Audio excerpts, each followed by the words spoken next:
You can now buy a barrel of oil for less than a barrel of water. Oil prices have collapsed over the past 18 months, from $115 a barrel to below $30. A slowdown in the global economy, supply glut, and a stronger US dollar triggered the fall.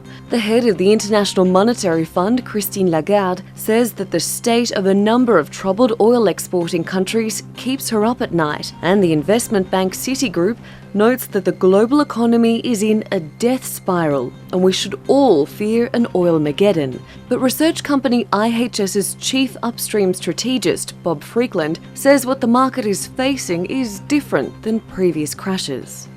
The industry's, it's used to ups and downs, but it's just a little more dramatic than we've seen in a number of years. That's what separates it from all, but really we had so with the financial crisis and with the 80s, but this one's a lot different. As prices continue to decline, economies that rely heavily on oil exports are under serious financial pressure. It's not very easy for a country to go bankrupt, but that's not the case for oil companies. The IHS recently published a report that says more than 150 oil companies worldwide are expected to go bust this year.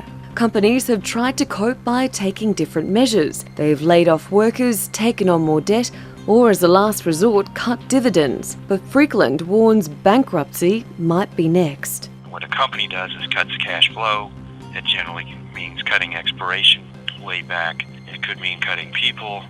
Then the next phase is bankruptcy. The main problem is that what oil companies are selling is not paying off their costs. KOTHAS Turkey chair Belkıs Alpagun says companies need higher prices to continue their operations.